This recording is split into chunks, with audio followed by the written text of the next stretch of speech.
Kadang kita nggak sadar ngerjain hal-hal yang nggak penting buat hidup kita. Sekarang kita hidup di dunia yang penuh distraksi dari mulai media sosial dan juga faktor lingkungan yang nggak atau kurang mendukung hidup lo. Kalau lo ngerasa burnout ataupun ngerasa sibuk tapi di situ-situ aja, itu tandanya lo udah lepas dari hal-hal yang esensial.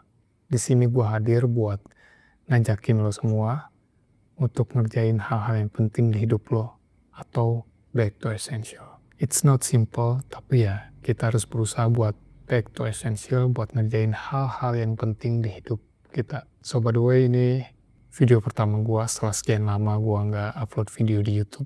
Semoga bisa konsisten dan juga sering sharing tentang back to essential, karena Indonesia lagi butuh banget orang-orang yang sadar atas dirinya sendiri biar bisa berkembang dan juga bisa nyalurin potensinya buat jadi yang terbaik versi dirinya sendiri.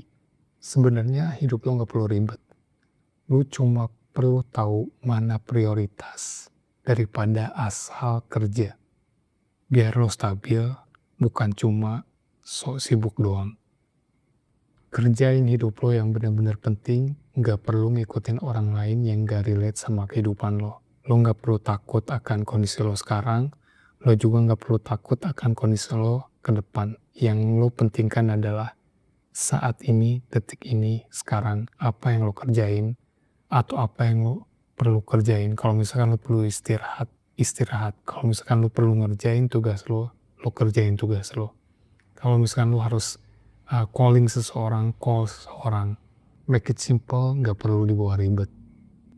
Video pertama gue di 2025 ini mungkin kurang oke, tapi next gue akan berusaha yang terbaik buat bikin yang lebih proper lah gitu ya. Tentunya banyak banget yang gue mau share. Semoga gue bisa jauh lebih dewasa buat ngomongin hal ini dan bermanfaat buat banyak orang. Lu nggak perlu lihat siapa gue, tapi mungkin lu bisa memetik pesan yang gue sampaikan sama lo. Jadi yang hebat itu lo sendiri, bukan gue, karena lo bisa mendengarkan dengan baik.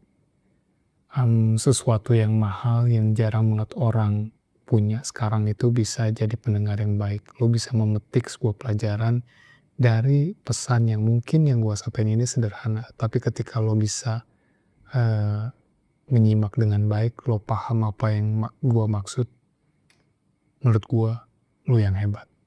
Next gue bakalan bikin yang lebih dari mulai topiknya, terus juga masalah yang ada di Indonesia sekarang, biar kita relate dan benar-benar saling tumbuh. Dan lo juga bisa nikmatin perjalanan gue dari yang nol atau bahkan minus sekalipun, sampai nanti mudah-mudahan sukses. Gue harap doa yang sama juga buat lo, biar lo juga sukses. Thank you, this is Pengiraf, respect and support each other.